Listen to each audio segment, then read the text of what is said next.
ಸುಳಿಗೆ ಸಿಲುಕಿರೋ ಮಾಜಿ ಸಿಎಂ ಯಡಿಯೂರಪ್ಪ ತಮ್ಮ ಅಧಿಕಾರಾವಧಿಯಲ್ಲಿ ಸರ್ಕಾರಿ ಜಾಗದ ಅತಿಕ್ರಮ ಮಾಡಿಕೊಂಡಿರುವವರ ಪರ ನಿಂತಿದ್ದಕ್ಕೆ ಲಿಖಿತ ದಾಖಲೆಗಳು ದೊರೆತಿವೆ. ಮೈಸೂರಿನ ಚಾಮುಂಡಿ ಬೆಟ್ಟದ ತಪ್ಪಲಿನಲ್ಲಿ ಮೈಸೂರು ನಗರಾಭಿವೃದ್ಧಿ ಪ್ರಾಧಿಕಾರಕ್ಕೆ ಸೇರಿದ್ದ 5 ಎಕರೆ ಜಮೀನಿದೆ.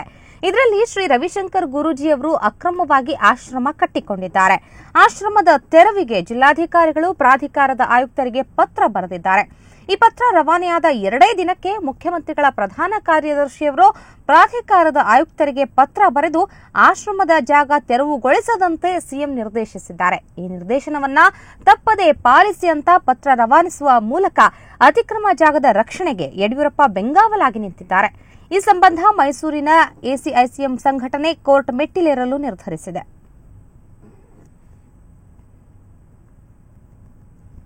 ಈ ಬಗ್ಗೆ ಮತ್ತಷ್ಟು ಮಾಹಿತಿ ಪಡೆಯೋಣ ನಮ್ಮ ಪ್ರತಿನಿಧಿ ನಾಗರಾಜ್ ಅವರಿಂದ. ನಾಗರಾಜ್, ಡಿನೋಟಿಫಿಕೇಶನ್ ಆಯಿತು, ಲಂಚ ಪಡೆದ ಆರೋಪ ಆಯ್ತು. ಈಗ ಯಡಿಯೂರಪ್ಪ ಅವರ ಮತ್ತೊಂದು ಯಾವ ಅಕ್ರಮ ಹೇಗೆ ಬಯಲಾಗಿದ್ದು? ಹೌದು ಶ್ವೇತಾ, ಖಂಡಿತವಾಗ್ಲೂ ಇಷ್ಟು ದಿನ ಯಡಿಯೂರಪ್ಪನವರ ಮೇಲೆ ಏನು ಭೂ ಹಗರಣಕ್ಕೆ ಸಂಬಂಧಪಟ್ಟಂತ ವಿವಿಧ ರೀತಿಯಾದಂತಹ ಆರೋಪಗಳು ಕೇಳಿ ಬಂದಿದ್ವು. ಆದ್ರೆ ಇವತ್ತು ಮೈಸೂರಿನಲ್ಲಿ ಒಂದು ವಿಶಿಷ್ಟವಾದಂತಹ ಅಂದ್ರೆ ಬೇರೆ ರೀತಿಯಾದಂತಹ ಒಂದು ಆರೋಪ ಕೇಳಿ ಬಂದಿದೆ. ಅದೇನಂದ್ರೆ ಅಕ್ರಮವಾಗಿ ಸರ್ಕಾರಿ ಭೂಮಿಯನ್ನ ವಶಪಡಿಸಿಕೊಂಡಂತ ಅತಿಕ್ರಮಣ ಮಾಡಿಕೊಂಡಂತ ಆಶ್ರಮದ ಬೆಂಗಾವಲಿಗೆ ಯಡಿಯೂರಪ್ಪನವರು ನಿಂತಿರೋದು ಈ ಒಂದು ಆರೋಪದ ಮೂಲಕ ತೀರಾ ಸ್ಪಷ್ಟವಾಗ್ತಾ ಇದೆ ಅಂತ ಹೇಳ್ಬೋದು. ಮೈಸೂರಿನ ಚಾಮುಂಡಿ ಬೆಟ್ಟದ ತಪ್ಪಲಿನಲ್ಲಿ ಮೈಸೂರು ನಗರಾಭಿವೃದ್ಧಿ ಪ್ರಾಧಿಕಾರಕ್ಕೆ ಸೇರಿದಂತಹ 5 ಎಕರೆ ಜಮೀನಿದೆ. ಈ ಜಮೀನಿನಲ್ಲಿ 2009ನೇ ಇಸ್ವಿನಲ್ಲಿ ಆರ್ಟ್ ಆಫ್ ಲಿವಿಂಗ್ ನ ಶ್ರೀ ರವಿಶಂಕರ್ ಗುರೂಜಿ ಅವರ ಒಂದು ಆಶ್ರಮ ತಲೆ ಎತ್ತಿದೆ. ಇದಕ್ಕೆ ಸಂಬಂಧಪಟ್ಟಂತೆ ಇಂದಿನ ಜಿಲ್ಲಾಧಿಕಾರಿಯಾಗಿರುವಂತಹ ಹರ್ಷ ಗುಪ್ತಾ ಅವರು ಒಂದು ಮೈಸೂರು ನಗರಾಭಿವೃದ್ಧಿ ಪ್ರಾಧಿಕಾರಕ್ಕೆ ಒಂದು ಪತ್ರವನ್ನ ಬರೀತಾರೆ. ಈ ಆಶ್ರಮ ಇರುವಂತಹ ಜಾಗ ಪ್ರಾಧಿಕಾರಕ್ಕೆ ಸೇರಿದ್ದು, ಹೀಗಾಗಿ ನೀವು ತತ್ಕ್ಷಣವೇ ಆಶ್ರಮವನ್ನ ತೆರವುಗೊಳಿಸಿ ಭೂಮಿಯನ್ನ ಸ್ವಾಧೀನಪಡಿಸಿಕೊಳ್ಳಿ ಅನ್ನುವಂತ ಒಂದು ಪತ್ರವನ್ನ ಬರೀತಾರೆ. ಅದಕ್ಕೆ ಸಂಬಂಧಪಟ್ಟಂಗೆ ಆಯುಕ್ತರು ಕೂಡ ತಹಶೀಲ್ದಾರ್ಗೆ ಒಂದು ಪತ್ರವನ್ನ ಬರೆದು ತಕ್ಷಣವೇ ಅವರಿಗೆ ನೋಟಿಸ್ ಅನ್ನ ಜಾರಿ ಮಾಡಿ ಅಂತಾನು ಕೂಡ ಹೇಳ್ತಾರೆ. ಹಾಗಾಗಿ ತಹಶೀಲ್ದಾರ್ ಕೂಡ ಆಶ್ರಮದ ವಕ್ತಾರರಿಗೆ ಈ ಒಂದು ಆಶ್ರಮದ ವ್ಯವಸ್ಥಾಪಕರಿಗೆ ಒಂದು ನೋಟಿಸ್ ಅನ್ನು ಕೂಡ ನೀಡ್ತಾರೆ. ಆದ್ರೆ ನೋಟಿಸ್ ಜಾರಿಯಾದ 2 ದಿನಗಳಲ್ಲಿ ಮುಖ್ಯಮಂತ್ರಿಗಳ ಪ್ರಧಾನ ಕಾರ್ಯದರ್ಶಿಯೊಬ್ಬರು ಮೈಸೂರು ನಗರಾಭಿವೃದ್ಧಿ ಪ್ರಾಧಿಕಾರದ ಆಯುಕ್ತರಿಗೆ ಒಂದು ಪತ್ರವನ್ನ ಬರೀತಾರೆ.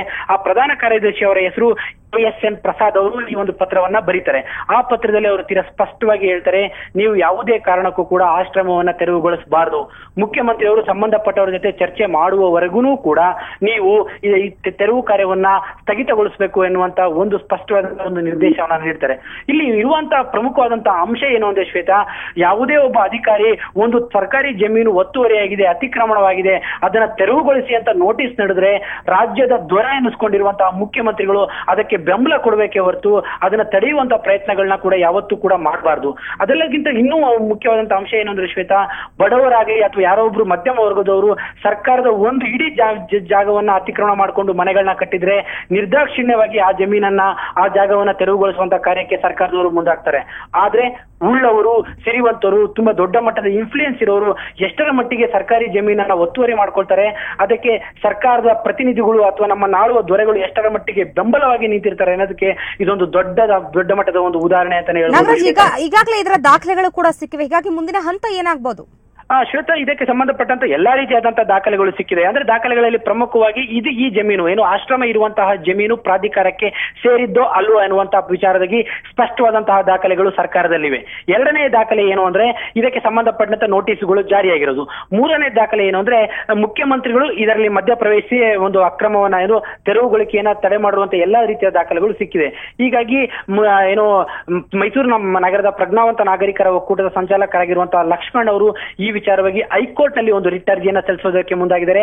ಅದರಲ್ಲಿ ಪ್ರಮುಖ ಈ ವಿಚಾರಕ್ಕೆ ಸಂಬಂಧಪಟ್ಟಂಗೆ ಪ್ರಮುಖ ಆರೋಪಿಯಾಗಿ ನಮ್ಮ A1 ಆಗಿ ರವಿಶಂಕರ್ ಗುರೂಜಿ ಅವರನ್ನ A2 ಆಗಿ ಅಂದಿನ ಮುಖ್ಯಮಂತ್ರಿ ಆಗಿದ್ದಂತ ಯಡಿಯೂರಪ್ಪನವರನ್ನ ಹೀಗೆ ಒಟ್ಟು 5 ಜನರನ್ನ ಆರೋಪಿಗಳ ಸ್ಥಾನದಲ್ಲಿ ನಿಲ್ಲಿಸುವಂತ ಪ್ರಕ್ರಿಯೆಗೆ ಈಗಾಗಲೇ ಮುಂದಾಗಿದ್ದಾರೆ.